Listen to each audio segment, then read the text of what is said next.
వద్దన ఒక గద్దరన్న. మనుషులందరూ జీవించే ఉంటారు కానీ దొరలు దొరతనానికి బానిసగైన ఆ బానిసత్వం నుంచి విముక్తి కల్పించిన వీరుడు సూర్యుడే అన్న బాణి, అదే గద్దరన్న బాణి.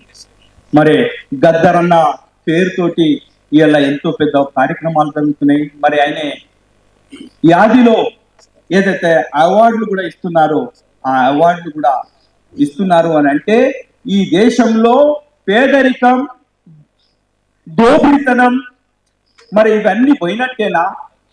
మరి పోనప్పుడు మరి గద్దర్ అనే యొక్క ఆశయాలు ఇంకా మిగిలే ఉన్నాయి అన్నట్టుగా దళిత లిబరేషన్ ఫండ్ తరఫున నేను ఈ వేదిక ద్వారా తెలియజేస్తున్నాను. మరి ప్రభుత్వం అన్నది గద్దరన్న అంటే ఓ అస్తిత్వ పోరాట యోధుడు, కార్మిక కర్షకులకు నేనున్నానన్నట్టుగా ఒక చట్టాన్ని అన్నట్టుగా ఆయన పాట, ఆయన గొంతుక. మరి అవన్నీ గుర్తు చేసుకొని బడుగు బలీనులకు తిరుగుబాటు చేసే ఆ తిరుగుబాటు జెండానే గద్దరన్న గొంతుక. మరి ఇలాంటి గద్దరన్నకు స్మృతి వరం కట్టిస్తానన్న ప్రభుత్వము ఇంతవరకు కట్టియలేదే.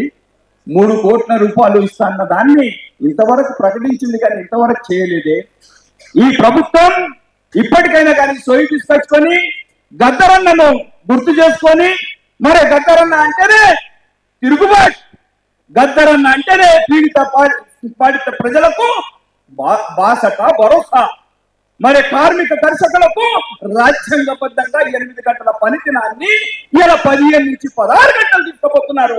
దానికి తిరుగుబాటు చేసేదానికి గొంతుక ఇప్పుడమే గద్దరన్న పూర్తి అవుతుందని తెలియజేస్తుంది. గద్దరన్న అస్తిత్వ పోరాటంలో ఇలా బస్తర్, ఛత్తీస్గఢ్ లో ఏ మారణ కాండం జరుగుతుందో ఇలా మనకు చూసే వరకు ఎక్కడ ఏం కనబడతలేదు. కానీ ఛత్తీస్గఢ్ ఆ ప్రాంతంలో చూసినట్టయితే ఇలా అదానీ అంబానీకి ఈ దేశాన్ని దోషి పెడుతున్నారు.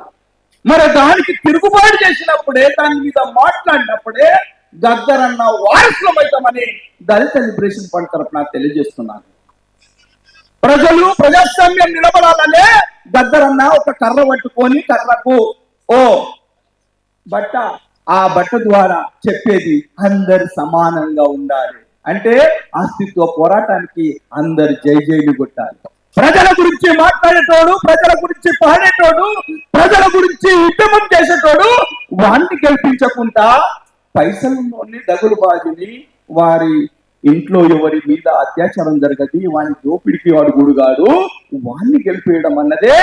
ఇది ప్రజలు కూడా ఇంకా దొరతనానికి అదొక రకమైన బానిసగా ఉంటున్నారని తెలియజేసేదానికి దళిత లిబరేషన్ ఫండ్ తరఫున తెలియజేస్తూ, మన అస్తిత్వాన్ని కాపాడుకోవాలంటే మనం పోరాటంలో ముందుకుండాలి.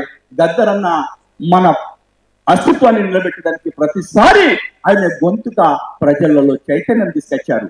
మరి గద్దర్ ఫౌండేషన్ చైర్మన్ అన్న సెక్రటరీ సూర్యకిరణం అనే ఒక ఆశయాలను ఈ అసోసియేషన్ ముందుకు తీసుకుపోతుందని తెలియజేస్తూ ఈ అవకాశం ఇచ్చిన మీ అందరికీ ఉద్యమాభివందనాలు.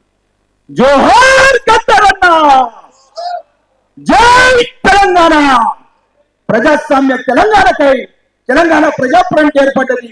ఆ పోరాటాన్ని కొనసాగించాలి. ప్రజల హక్కులు వచ్చేదాకా ప్రజలందరూ ఏకం కావాలని కోరుకుంటున్నాను.